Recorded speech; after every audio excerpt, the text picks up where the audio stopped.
from Wimbledon Synagogue, and this is the third in the series of SLIF, South London Israel Forum, and Wimbledon Synagogue series of talks since the outbreak of the current war, this time between a Jewish and an Arab Israeli, entitled Peaceful Coexistence Between All Citizens. The format will be short statements from the joint CEOs of the Abraham Initiatives, followed on Zoom and available live and recorded on our new Wimshul Forum YouTube channel, details of which you can ask for us afterwards.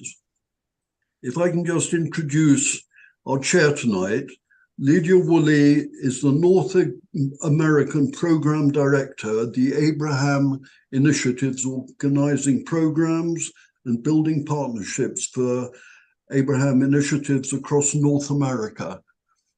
Originally from the Chicago area, she previously worked as an investigator of police misconduct at the New York Civilian Complaints Review Board and holds a BA in English and political science from Tulane University. What particularly qualifies her in her present role is a lifelong interest and student of Arabic language, for which she also holds a degree. Lydia is currently based in Brooklyn, where she joins us together with our two speakers who are both in Israel. Over to you, Lydia. Thank you so much, Michael, and thank you to everyone for taking the time to be here with us today, especially during times like these. It's always so comforting to be with community and to have these conversations together.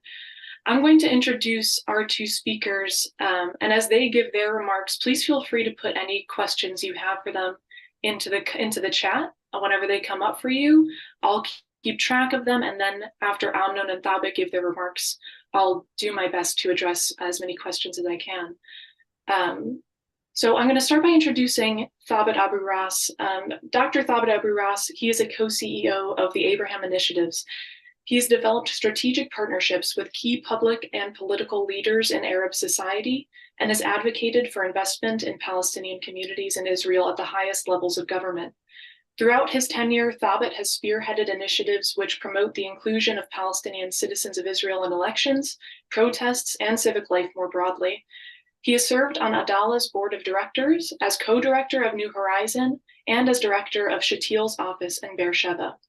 He is a board member for several environmental and Jewish Arab educational organizations and was co-chair of the board of the Hand in Hand schools. He's also the co-founder of the Association of Environmental Justice in Israel and a political geographer with a PhD in geography and regional development. Thank you so much for being with us today, Thabit, and I'll turn it over to you for your remarks.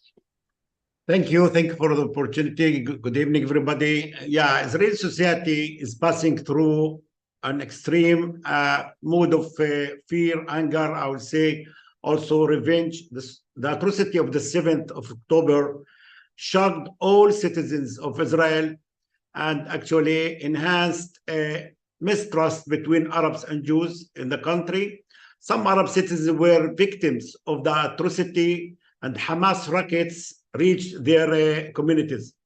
A few days ago, the INSS, the Institute for National Security Studies, published the results of a public opinion survey conducted to examine Arab-Jewish relations during the war. The survey found over half of the surveyed people, Arabs and Jews, feel a deterioration, a change to the wars in their relations since the beginning of the war. Also, the survey found about half of the Jewish public fears harm to them and their families by Arab citizens. Despite the mistrust between Arabs and Jews, another poll actually conducted by the Israeli Democratic Institute found that Arab citizens feel more Israeli than ever. Yet there are enough extreme right-wing groups who are advancing a new discourse like all the Arabs are the same and the Arab citizens are a threat to the country and they should be dealt with. The Arab citizens are calm and nervous today. They condemned the atrocity that took place 50 days ago. As of today, most of the reactions of the Arab public are against the war in Gaza, and focus in the call not to harm the innocent and to continue not to collectively punish over 2 million Gazans. The Arab citizens of Israel are facing new challenges now following this war, and they are afraid that the state will become more Jewish to expand its Judaism in the expense of its democratic values. And they will be actually hurt the most of this change. Also, they are afraid that the reduction of freedom of speech, freedom of expression, reducing investment and development of Arab society, a process that's taken place in the last decade within the Arab society, and deepening discrimination following the war. They are ready for the Arab citizens, Arab leadership are ready for political partnership that will overthrow the existing government that they believe is bad for the values of building shared society and shared future between Arabs and Jews. If we think about the day after the war, no doubt that the conflict itself between Hamas and Israel really affecting us, affecting Arab society, and has implication for Arab-Jewish relations in the country. Yet the Arab citizens succeeded in making a lot of advances in the last decade. There are a lot of achievements that really they need to protect, especially in higher education, in employment, and Israel is becoming a more mixed country. In terms of geography, Israel is a really small country. So it's becoming more mixed country. Arabs and Jews are living together in the mixed cities, in mixed regions. Regions becoming more mixed, and the cluster of Arab Jewish municipalities are working together. We are working, studying, and meeting in the public space, meeting in so many different places.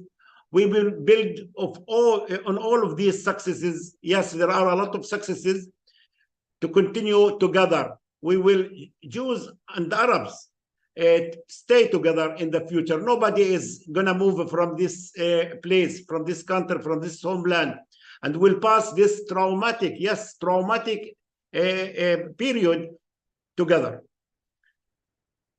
Thank you. Thank you so much, Thabit. Those numbers are really striking. The opinion polling that you cited from the Israeli Democracy Institute. So please feel free to put any questions anybody has about that in the chat.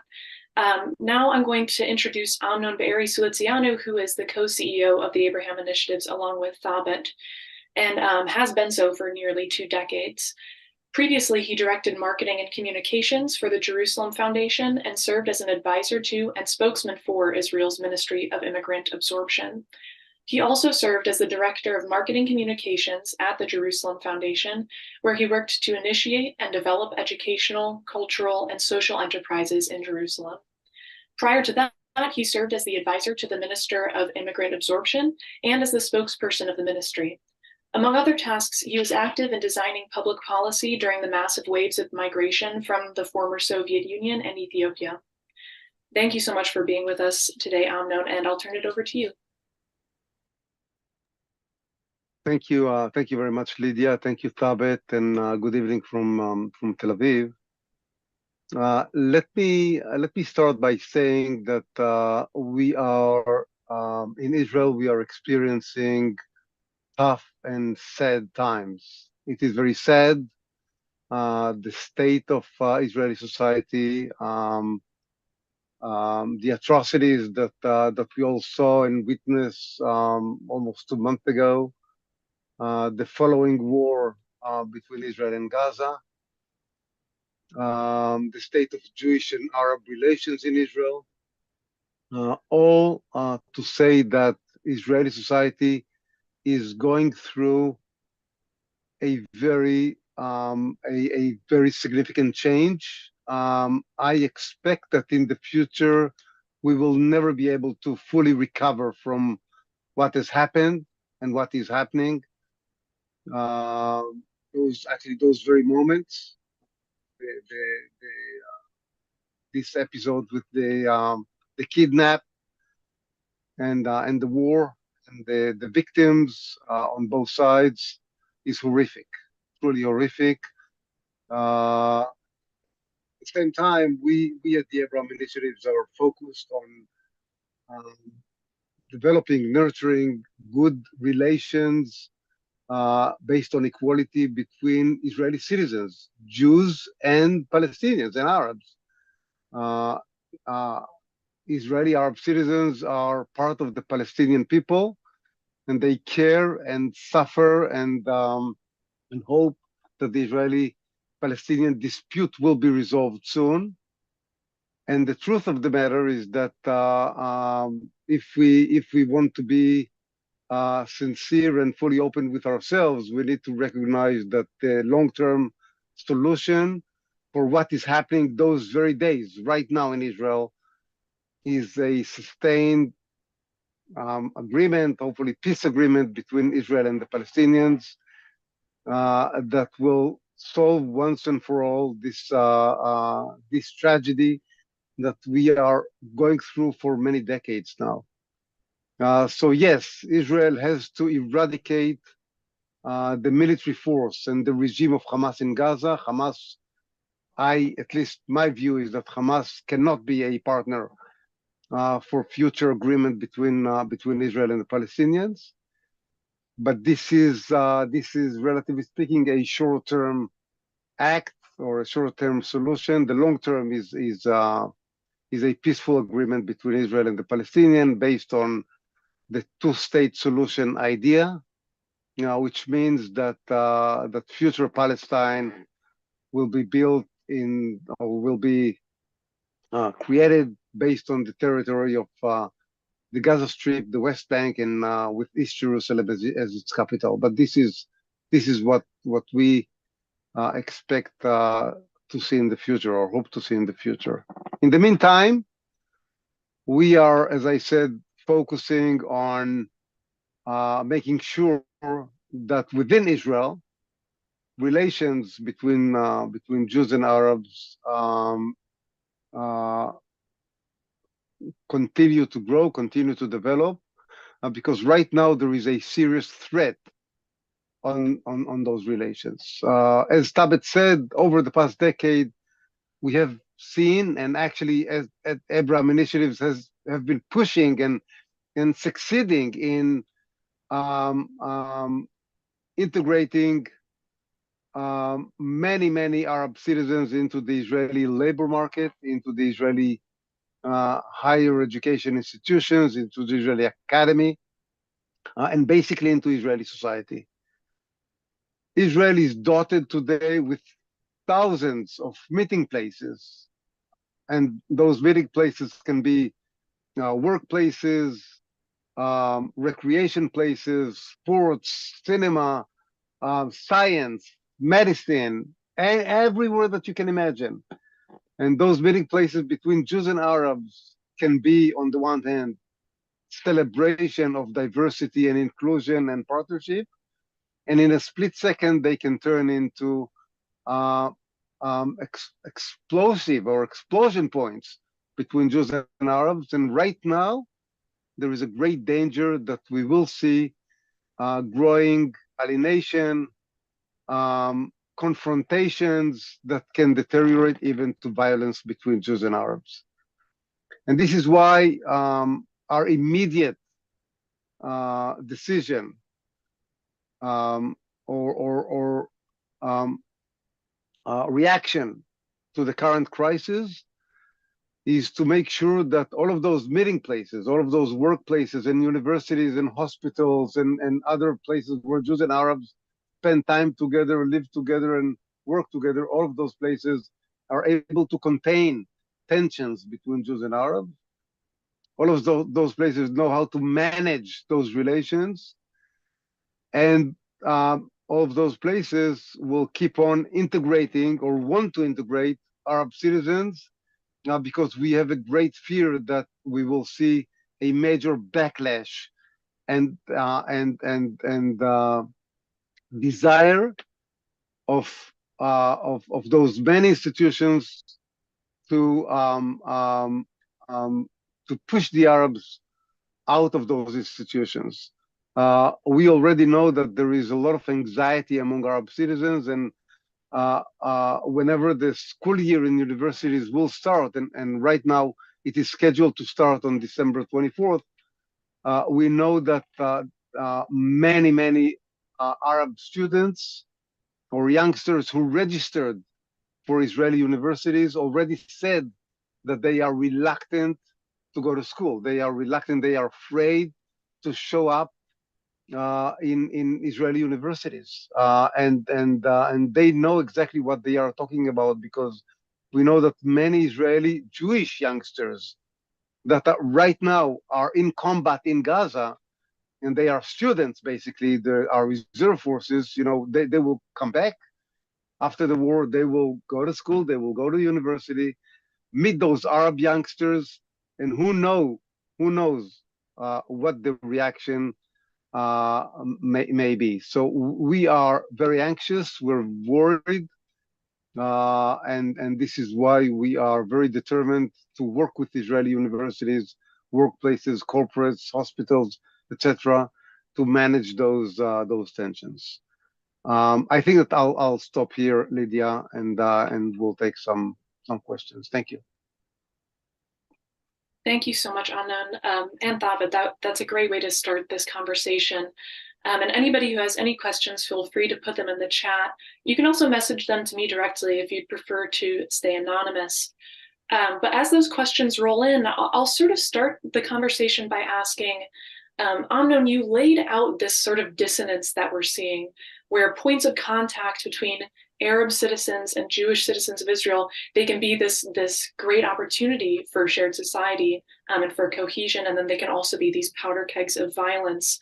I think one thing that we saw, one thing that a lot of people are thinking about right now is in May of 2021, when those points of contact did become powder kegs, and when we saw really brutal intercommunal violence. But we haven't seen that in the past month and a half. And I'm wondering if you two can tell us a little bit about the lessons that we learned from May of 2021 and what went into preventing the same incitement that we saw then from happening now.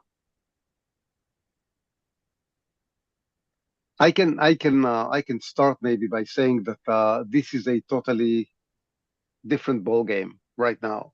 If you compare it to May of 21, May 21 was another round of hostilities between Israel and Hamas, between Israel and Gaza. It was not defined as war, and we need to remember that Prime Minister Netanyahu, when the war broke out, he called it. He said, "This is our second war of independence." And when Netanyahu said, "This is our second war of independence," I think that it was a very clear threat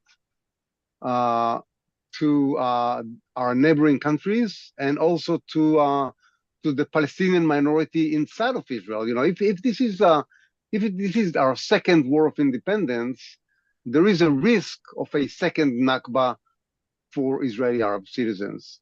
Okay, I think that it was a very serious threat. I think that this was just one reason.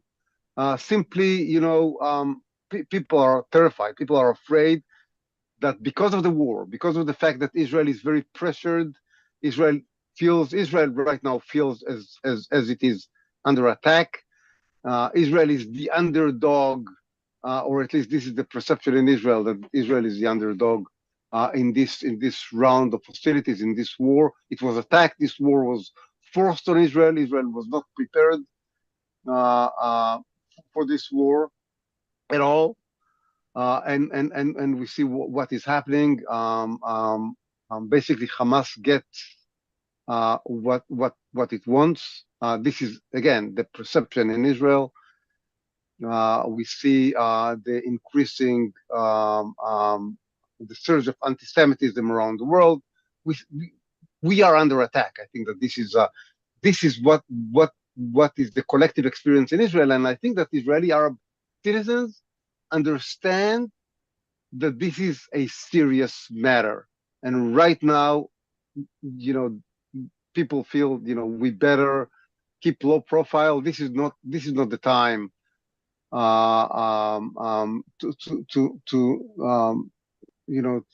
to act. Also, if I may say, Israeli Arab citizens were also horrified by what they saw on October 7th. They were horrified. They could not believe, and they could not contain that those atrocities were done in the name of the Palestinian people. And people simply said, it was, we cannot support it. It cannot, it's not in our name. And we need to remember that Hamas has been trying to harness, to recruit Israeli Arab citizens to revolt or to join the struggle against Israel, and it never happened. It never happened at all. I think that the Israeli Arab citizens basically said, one big no to Hamas, and yeah. Tabet, you probably have a lot to add. Well, I'd like to second what you just said. And yes, this time, really, it's very obvious that their country was attacked by Hamas, okay? It's obvious. It's obvious that the Arab citizens are victims, actually. Also, they are victims of these attacks. As I mentioned earlier, that the rockets reached, they cannot distinguish between Arabs and Jews, and over 24 of Arabs were killed in this atrocity, in the atrocity that took place in the 7th of October. And after that, from the first day of the massacre, the 7th of October, really Hamas called the Arab citizens of Israel to join the struggle against Israel. And immediately the Arab leadership responded to Hamas, as in other cases in the past, actually, that the Arab citizens would not join and that Hamas should not interfere in the life of the Arabs in Israel. I believe the Arabs and Jews also, especially in the mixed cities, they learned a lot from the events of October 2021. We saw this time a lot of activity. We saw the mayors, okay, they are initiating meetings from the first day, joint groups actually in the streets trying to do something. We saw immediately the Arab civic society just together with the Jewish civic society and shared society are trying to operate and help and do things, especially in the Negev area, but not only in the Negev area. All in all, I can say, yeah, there is really learn from the, and honestly, I saw this time there is no split within the political split, even within the Israeli society. All the Israeli society really saw the danger. They were all under really attack and felt very traumatic. And this is why we saw there is this attack actually became kind of a centripetal force that binding all the Israelis together, Arabs and Jews.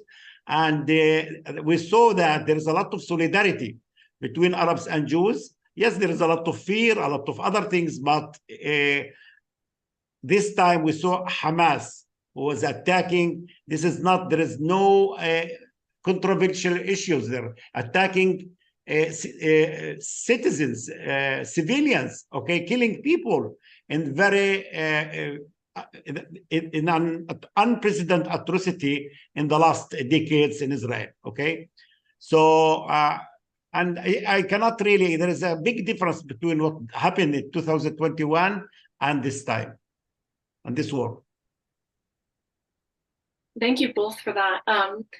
So I guess I'll follow up by asking, Thabit, you also mentioned earlier how not only were Arab Israelis, gutted over the attack that happened on October 7th, and it was an attack on their country as much as it was on Jewish Israelis' country. But we've also seen a shift in Arab citizens of Israel feeling even more Israeli than ever.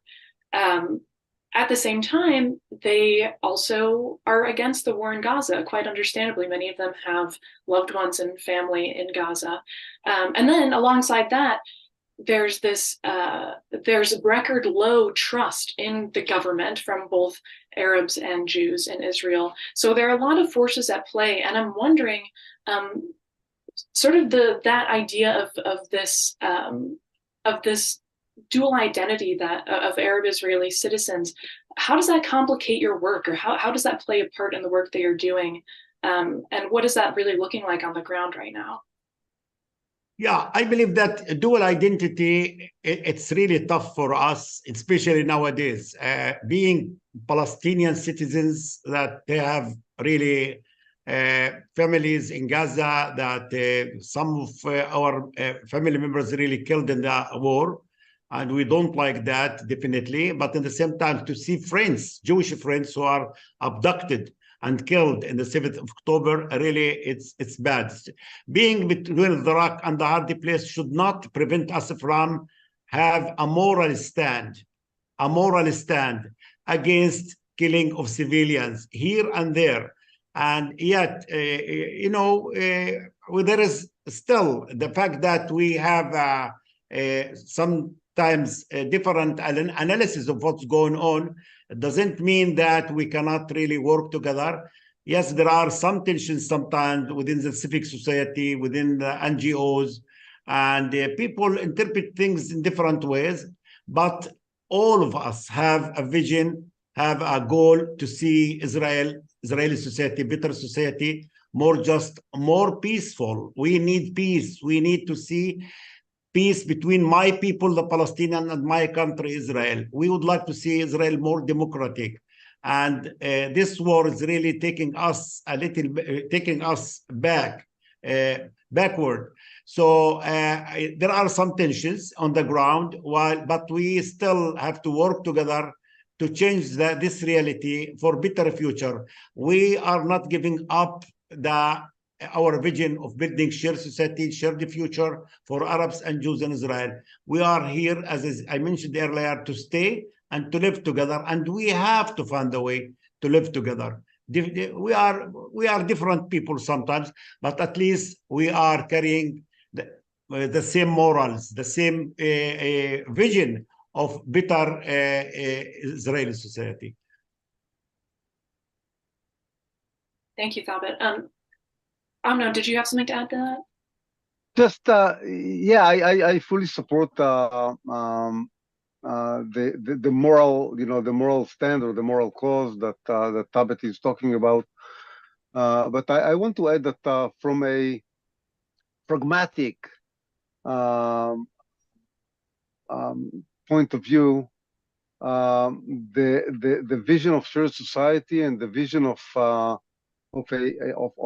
an arrangement, a peaceful arrangement between Israel and the Palestinians, is the right thing to do. As I said right at the beginning,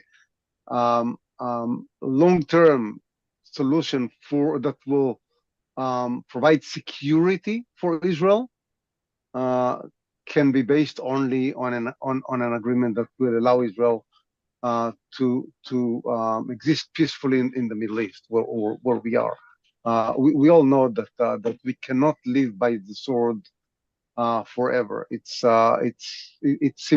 simply, one day it will collapse on us, and I think that we all see that it's coming. So yes, I think that there is more understanding in Israel. I'm hoping that there is more understanding, that not only within Israel, it is critically important that Jews and Arabs will be able to peacefully coexist together, but also between Israel and its neighbors, and first of all, between Israel and the Palestinians. Thank you for adding that. I think it is really important to say that peace for one group is peace for both. And with that in mind, with that vision of peace and shared society in mind, and sort of calling back to what you were saying earlier, Amnon, about how this really is unprecedented. It's not just like May of 2021.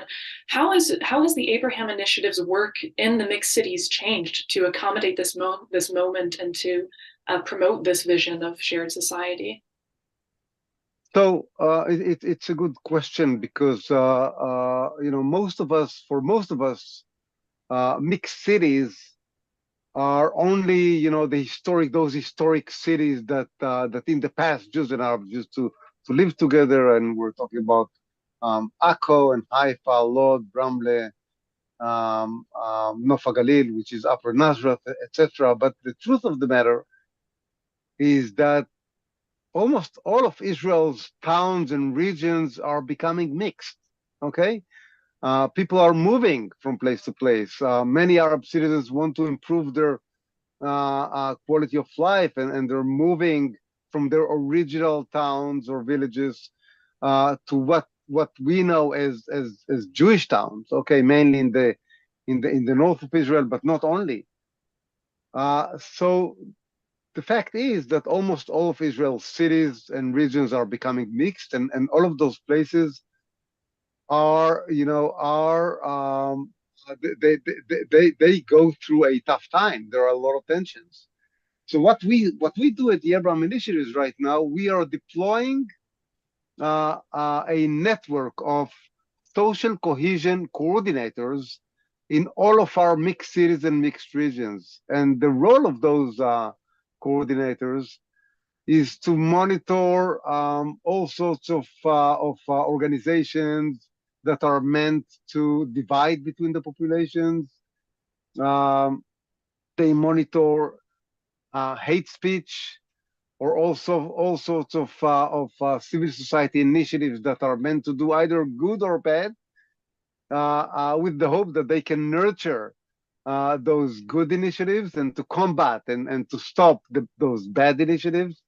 They work with mayors and municipalities, with civil society activists, and with basically all those parties that has something to do with building a shared society in those places, creating meeting points, creating task forces and forums that are meant to help the populations and to ease tensions. So this is one thing that we do, and at the same time we offer management consultation, or some people call it organizational consultation, to municipalities in mixed cities, to managements of corporates, managements of universities and colleges, and as I said, other institutions and places where Jews and Arabs work together or spend time together. Basically, this is our response. Thank you so much. That's really amazing to hear about the work that's going on the ground right now. And we have a question in the chat that is also related to the mixed cities, but really just about the political leadership in Israel in general. And this attendee is wondering, do either of you see any realistic potential for change in political leadership in Israel as a result of what we've seen in the past few weeks? And I'll just add, does that change include the potential for more integration and coalition between Palestinian and Jewish citizens?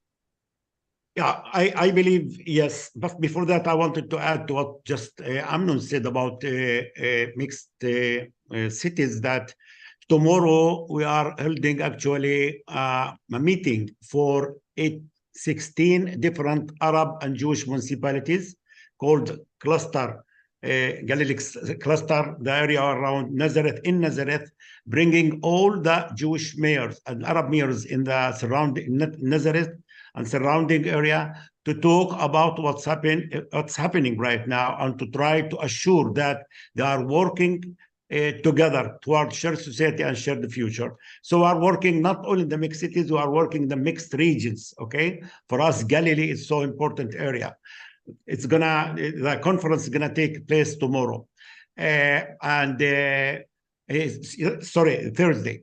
And regarding your political question, yes, I believe that we expecting to see a political change. The political map in Israel will be changed. I think the right wing, I believe that the right wing, according to weekly surveys, the right wing government will end its actually rule in Israel. Right-wing coalition will not be in the coming decade, I believe. I think it's Benny Gantz is emerging the real leader, the only leader, I guess, that he is going to be nominated to be the prime minister, coming prime minister. Benny Gantz, it's really have some experience of the Arab community. Arab parties would like to see themselves part of the political future political partnership. But still, Gantz maybe doesn't need the Arabs at all. Maybe he can really build a coalition with the Haredic Jewish parties, with central, left, and some right parties together. What's important now, there is kind of agreement within the Israeli political map that the era of Netanyahu is coming to end right now, which is good for the Israeli society, I believe. And maybe even a future government led by Gantz with national, I will say, coalition that is taking all the Israeli, most of the Israeli Zionist parties will be part of this national government led by Benny Gantz. If I may add, I am less optimistic than Tabet. I don't see the construction. I don't see how, what is going or what is expected to happen that will make this current government go away. I think that Netanyahu will want to survive until the end of the term, which is another 3 years. Right now, he has the majority at the Knesset. I think that this is going to create a huge tension in the street. I think that we're going to see massive protests, massive demonstrations, because of the responsibility of this current government to the catastrophe, to this war, and to the attack that we all experience. But I don't think that Netanyahu voluntarily will resign or will go away. So I'm very much hoping that this government will be toppled and replaced. But I don't see the mechanism for it right now. And so I'm keeping an eye on the questions in the chat. Everyone, please feel free to ask whatever you'd like, or raise your hand and I can unmute you. But to follow up on that, so you two are sort of speaking to the change in national government and the change in the coalition and the potential for a rise of the left. What about in municipalities? Are we seeing any leadership on the topic of shared society from unexpected places? Are municipal political leaders stepping up to sort of take this on? I believe the relationship between Arabs and Jews in the mixed cities a lot better than in the past, despite the fact that we are in a war right now. Maybe the reason for that, the fact that we are approaching the municipal election. Arabs are a sizable minority in all mixed cities: Haifa, Akko, Jaffa, Lod and Ramle, and Nufa Galil. So all of the candidates are taking in their consideration that the Arabs can really, it's as a very important force, local political force. So they are approaching the Arabs, especially in Lod. Lod, if we compare it with 2021, we saw a very extreme mayor. Right now, I see how he's behaving. His conduct is just very acceptable. And the same thing with the mixed regions. I see that there is a lot of cooperation between Arabs and Jews, especially in the national level, when they are trying, there is common interest in the local level, and they are trying to reach those interests from the to pressure the government and to get some more projects together and so forth. So enlarge the relationship in the municipal and the local level it's a lot better than the relationship and in the national level. I a little bit concerned that maybe in the national level in the coming Knesset election, actually, while the Arabs really looking for political partnership with the Jewish and Zionist parties, they actually, the Zionist parties will overpass, will just ignore the Arab parties. And this is going to be bad. Especially we saw in the last government, that is change government, we saw some good cooperation that took place between Arab and Jewish political, at least one Arab Jewish and one Arab political party. So this is the reality in the local level. I wanted to answer. I see that there is a question about the video of Arab Israelis in Jaffa cheering. It can happen. Yeah, there are. I'm saying always there is no people or a group of people or a nation that have monopoly in the stupidity. We have extreme people within our community, but very, very, very few. We can ignore that, okay? The overwhelming majority of the Arabs really condemned the atrocity that took place in 7th October, and they are victims of those atrocities too. So maybe it was few cases here and there, but not more than that. We can ignore that really. Thank you. And what does the Abraham Initiative's work look like with municipal leaders? Are you involved in those talks and pushing them to push for shared society at all? Yes, the answer is yes. We are working with municipal leaders in the mixed cities, trying to push them to form joint coalitions. For us, what is happening on the municipal level can be an inspiration for the national level.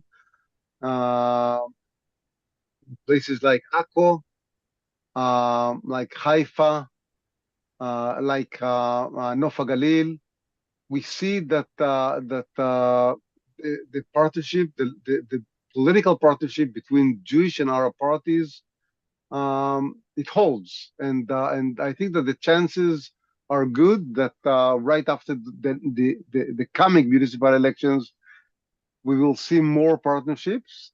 Again, the big question is if it will actually be an inspiration for the Knesset, for the national politics. Our vision is that eventually there has to be a political partnership between Israeli Jews and Arabs. Eventually, we will want to see a significant party which is based on Jews and Arabs as well. I think that we all hope that this is our future. Thank you. And I know we've been talking a lot about Arab Israelis in the mixed cities and how to promote shared society there and in the mixed regions. But as Thabit mentioned in his opening remarks, Bedouin communities, they have very specific and unique needs in this moment and are not only impacted by the clampdown on civil rights in the wake of October 7th, but also by the violence on October 7th itself. So I'm wondering if you can talk, Thabit, a little bit about what the needs of Bedouin communities are right now and how the Abraham Initiatives is hoping to meet them.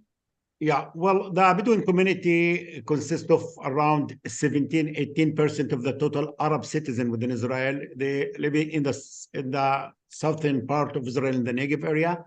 They have different challenges than the Arabs. For example, 1/3 of the population, the Bedouin population, live in the so-called unrecognized villages, communities without local representation, without basic services. And for example, during the war, the area of the unrecognized villages is defined as an open space, while over 100,000 people live in that area. This area lived without actually protection from the rockets that came from Gaza. And we saw several Bedouins in the unrecognized villages really killed by those rockets. So there is, and they have different challenges. They have a crisis in education, for example, also. And the government is trying to do something in the last, have been trying to do a lot in the last decade, yet they didn't really reach, they didn't do enough for those people. Today, we consider the Bedouin community is actually the poorest community in Israel. So they need a lot of investment. Well, the Bedouins from the first day, since October 7th, I know a lot of hero stories, I would say, people that really saved Jews in that dark Saturday. Okay, so they feel that they are closer to the border area, to the settlements around Gaza, and they are working there. They have good relations with their neighbors, and they are victims more than others within the Arab community, victims of this war. We are a part of the actually a campaign right now that really calling for Jewish Arab, a campaign in the Negev area, calling for cooperation between Arabs and Jews, trying to also for the rights of the Bedouins. And also we are took in our responsibility the issue of protecting the Bedouin community. And so we have actually a plan working together with the Pikuda Orif, the home front command of the army. Command to bring shelters, specific shelters for the Bedouin community. There are solving part of the problems, but there are a lot of problems left there. Michael, I think I saw you raise your hand. I don't know if you're raising your hand to ask a question, but please feel free.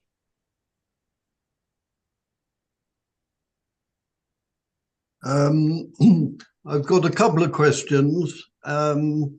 First of all, on leadership. The speakers talked about change of leadership in Israel.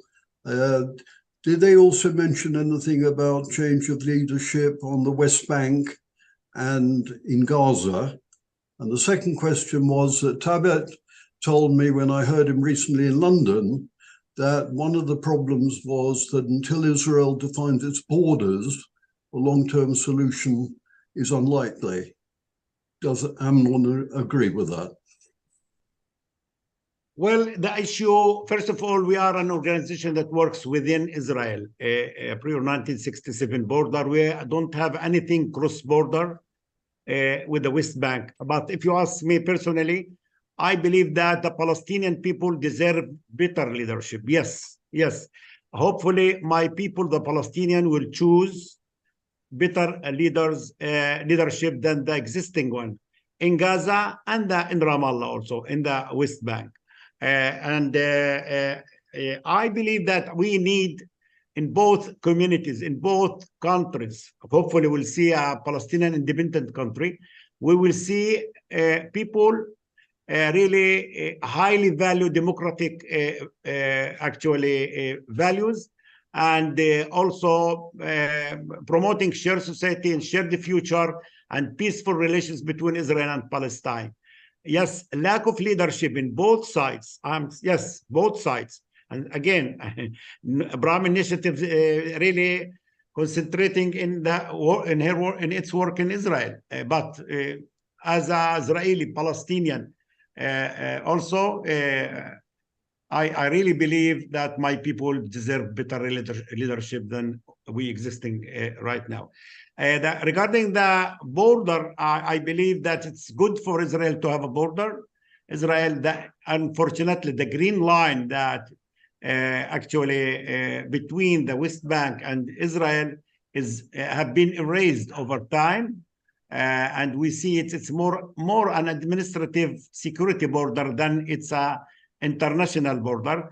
And all maps that really produced by Israeli governments since 1967 without actually the green line. So a new generation of Israelis really born and grew up to a reality without a green line.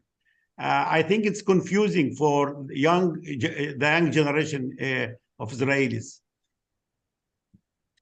Do you agree with me, Amnon? I don't know. Yeah, the question to you also. Yes, more or less. Yes, I agree. I think that, as I said, I think that I think that there is leadership in Gaza. It's but this leadership wants to see the end of this, the Jews and the state of Israel. But so it's not a partner cannot be a partner for anything with Israel. Yeah. I think that Israel deserves better leadership that will lead us for peace and that we cannot live by the sword, as I said. And yes, and we need Israel eventually will need to withdraw to its international borders, for sure.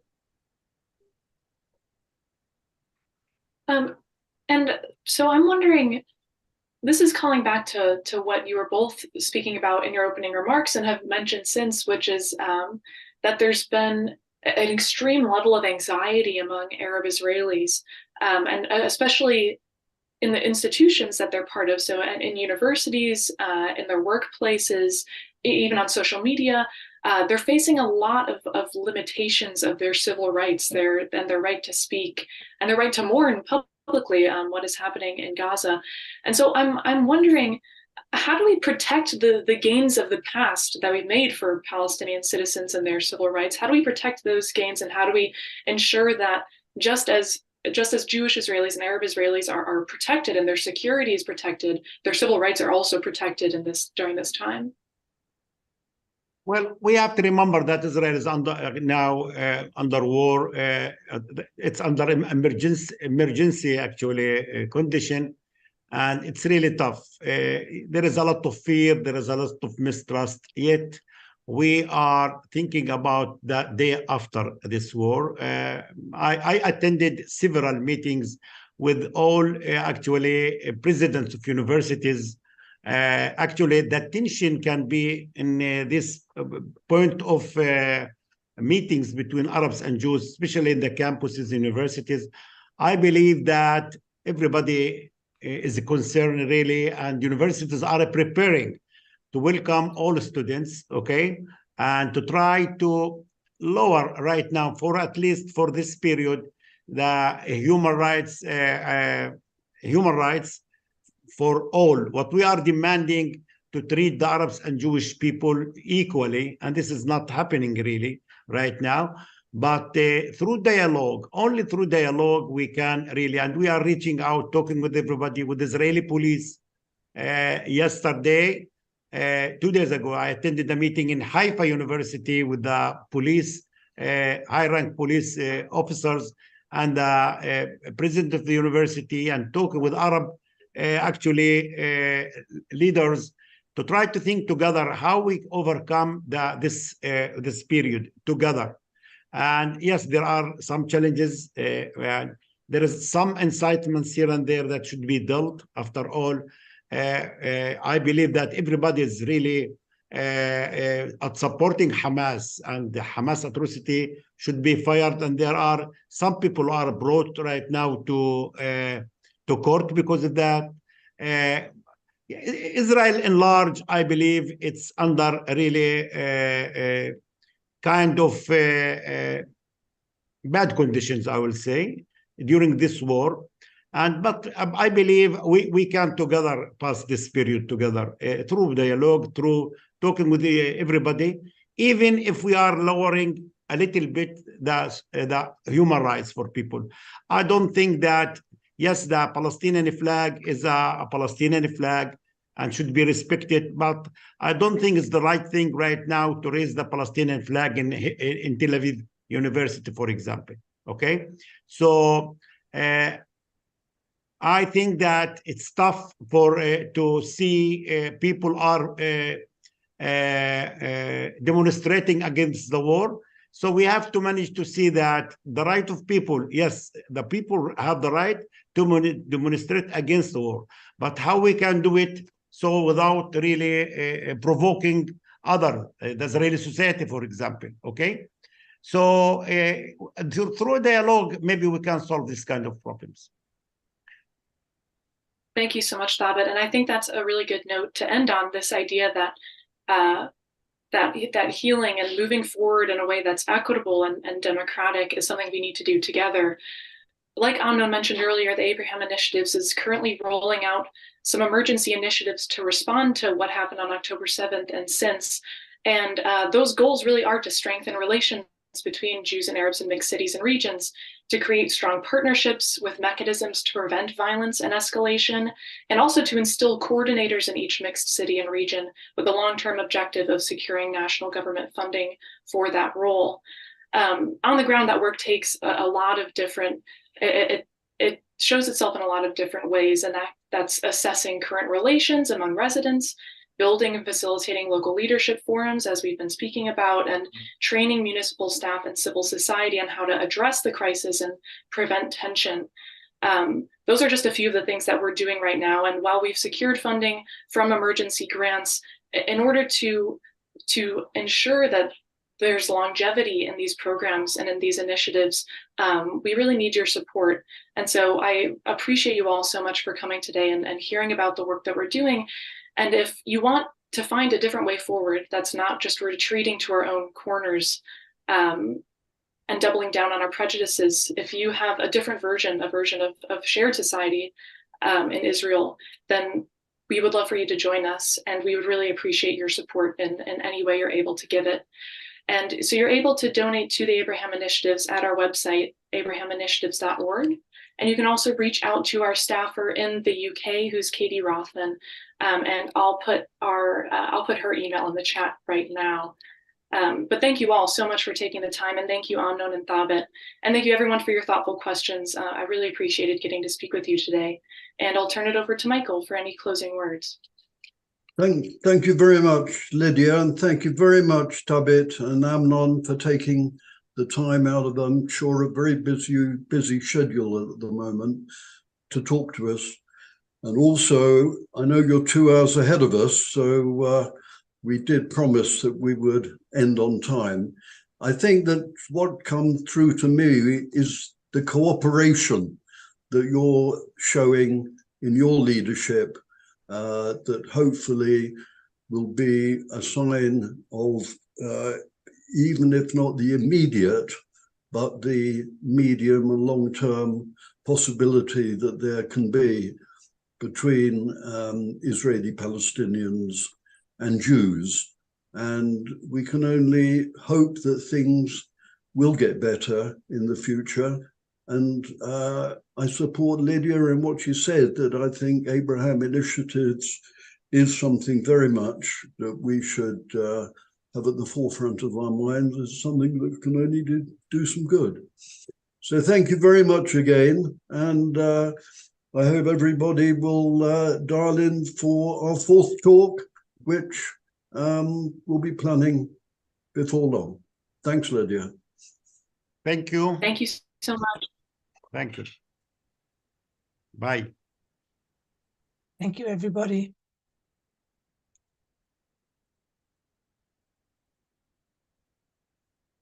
Thank you very much, Judy. As usual. My pleasure. Thank you, Lydia.